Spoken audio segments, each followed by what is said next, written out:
ओम नमः शिवाय। दोस्तों स्वागत है आपका अपने YouTube चैनल LKM एस्ट्रो 1111 में। दोस्तों, भगवान भोलेनाथ की आप पर कृपा सदैव बनी रहे और हमेशा हंसते रहिए, मुस्कुराते रहिए। तो दोस्तों, आज की इस वीडियो में हम सावन के इस महीने में भोलेनाथ को कौन सी चीज़ें हैं जिनको चढ़ाने से भगवान भोलेनाथ प्रसन्न होते हैं।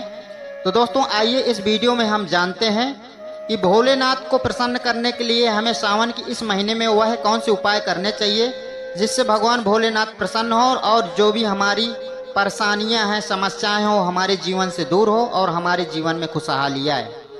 तो दोस्तों, वीडियो को स्टार्ट करने से पहले आप सभी से निवेदन है कि यदि आपने हमारे इस चैनल को सब्सक्राइब नहीं किया है तो प्लीज़ हमारे इस चैनल को सब्सक्राइब कीजिए, वीडियो को लाइक कीजिए, साथ ही अपने दोस्तों के साथ ज़्यादा से ज़्यादा शेयर करें ताकि और लोगों को भी जानकारी मिल सके। तो दोस्तों, बेल आइकन को प्रेस करना ना भूलें ताकि जो भी हम वीडियो डालें उसकी जानकारी सबसे पहले आपको मिले। तो दोस्तों, सावन की इस महीने में इन 11 शुभ सामग्री से प्रसन्न होते हैं भोलेनाथ। शिव सावन मास में चढ़ाना ना भूलें, पाएं वरदान। दोस्तों, भगवान शिव तुरंत और तत्काल प्रसन्न होने वाले देवता हैं, इसलिए उन्हें आशुतोष कहा जाता है। आइए जानते हैं कि भगवान शिव के प्रिय 11 ऐसी सामग्री है जो अर्पित करने से भोलेनाथ हर मनोकामना को पूरी करते हैं। यह 11 सामग्री है। तो दोस्तों, पहला है जल, दूसरा है बेलपत्र, तीसरा है आंकड़ा, चौथा है धतूरा, पांचवा है भांग, छठवां है कपूर, सातवां है दूध, आठवां है चावल, नौवां है चंदन, 10वां है भस्म, 11वां है रुद्राक्ष। दोस्तों, ये हो गई सामग्री। दोस्तों, और इनको कैसे चढ़ाना है तो दोस्तों आइए जानते हैं पहले जल के बारे में। दोस्तों, शिव पुराण में कहा गया है कि भगवान शिव ही स्वयं जल हैं। शिव पर जल चढ़ाने का महत्व भी समुद्र मंथन की कथा से जुड़ा है। अग्नि के समान विष पीने के बाद भी शिव का कंठ एकदम नीला पड़ गया था। विष की गर्मी को शांत करने के लिए, शिव को शीतलता प्रदान करने के लिए समस्त देवी देवताओं ने उन्हें जल अर्पित किया था। इसलिए शिव पूजा में जल का विशेष महत्व है। दोस्तों, अब आइए जानते हैं बेलपत्र के बारे में। दोस्तों, भगवान के 3 नेत्रों का प्रतीक है बेलपत्र। 3 पत्तियों वाला बेलपत्र शिव जी को अत्यंत प्रिय है। प्रभु आशुतोष के पूजन में अभिषेक व बेलपत्र का प्रथम स्थान है। ऋषियों ने कहा है कि यदि बेलपत्र भोले भंडारी को चढ़ाना है तो बेलपत्र भोले भंडारी को चढ़ाने से 1 करोड़ कन्याओं का कन्यादान का फल एक समान मिलता है। भगवान के 3 नेत्रों का प्रतीक है बेलपत्र। दोस्तों, आइए जानते हैं अब आंकड़ा यानी कि मतलब मदार। दोस्तों, शास्त्रों के मुताबिक शिव पूजा में एक आंकड़े का फूल चढ़ाना सोने के दान के बराबर फल देता है। दोस्तों, तीसरा हो गया धतूरा। भगवान शिव को धतूरा भी अत्यंत प्रिय है। इसके पीछे पुराणों में जहां धार्मिक कारण बताया गया है वहीं इसका वैज्ञानिक आधार भी है। भगवान शिव कैलाश पर्वत पर रहते हैं। यह अत्यंत ठंडा क्षेत्र है जहां ऐसे आहार और औषधि की जरूरत होती है जो शरीर को ऊष्मा प्रदान करती है। वैज्ञानिक दृष्टि से धतूरा सीमित मात्रा में लिया जाए तो औषधि का काम करता है और शरीर को अंदर से गर्म रखता है। तो जब इसका कारण भागवत पुराण में बताया गया है तो इस पुराण के अनुसार शिव जी ने जब सागर मंथन से निकले हलाहल विष को पी लिया था तो वह व्याकुल होने लगे। तब अश्विनी कुमार ने भांग, धतूरा, बेल आदि औषधियों से शिव जी की व्याकुलता को दूर किया था। उस समय से ही भगवान भोलेनाथ को भांग धतूरा प्रिय है। शिवलिंग पर केवल धतूरा ही नहीं चढ़ाएं बल्कि अपने मन और विचारों की कड़वाहट भी अर्पित करें। दोस्तों, आइए जानते हैं अब भांग के बारे में। दोस्तों, भगवान भोलेनाथ हमेशा ध्यान मग्न रहते हैं।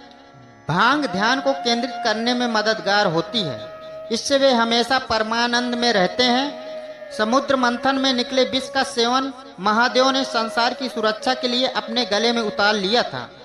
भगवान को औषधि स्वरूप भांग दी गई, लेकिन प्रभु ने हर कड़वाहट और नकारात्मक आत्मसात किया, इसलिए भांग भी उन्हें प्रिय है। भगवान शिव को इस बात के लिए भी जाना जाता है कि इस संसार में व्याप्त हर बुराई और नकारात्मक चीजों को अपने भीतर ग्रहण कर लेते हैं और अपने भक्तों को विष से रक्षा करते हैं।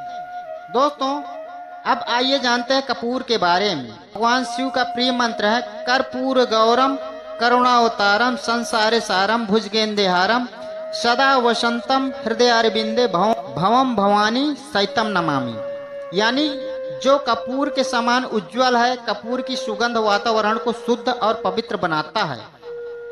भगवान भोलेनाथ को इस महक से प्यार है, अतः कपूर शिव पूजन में अनिवार्य है। दोस्तों, अब आइए जानते हैं दूध के बारे में। सावन के महीने में दूध का सेवन निषेध है। दूध इस महीने में स्वास्थ्य के लिए गुणकारी के बजाय हानिकारक होता है, इसलिए सावन मास में दूध का सेवन न करते हुए उसे शिव को अर्पित करने का विधान बनाया गया है। दोस्तों, अब आइए जानते हैं चावल के बारे में। चावल को अक्षत भी कहा जाता है और अक्षत का अर्थ होता है जो टूटा न हो। इसका रंग सफेद होता है और पूजन में अक्षत का उपयोग अनिवार्य है। किसी भी पूजन के समय गुलाल, हल्दी, अबीर और कुमकुम अर्पित करने के बाद अक्षत चढ़ाए जाते हैं। अक्षत न हो तो शिव पूजा पूर्ण नहीं मानी जाती है। यहाँ तक कि पूजा में आवश्यक कोई सामग्री अनुपलब्ध है तो उसके एवज में भी चावल चढ़ाए जाते हैं। दोस्तों, अब बात करते हैं चंदन की। दोस्तों, चंदन का संबंध शीतलता से है। भगवान शिव के मस्तक पर चंदन का त्रिपुंड लगाते हैं। चंदन का प्रयोग अक्सर हवन में किया जाता है और इसकी खुशबू से वातावरण खिल जाता है। यदि भगवान भोलेनाथ जी को चंदन चढ़ाया जाए तो इससे समाज में मान सम्मान और यश बढ़ता है। दोस्तों, अब आइए जानते हैं भस्म के बारे में। दोस्तों, भस्म का अर्थ पवित्रता में छिपा है।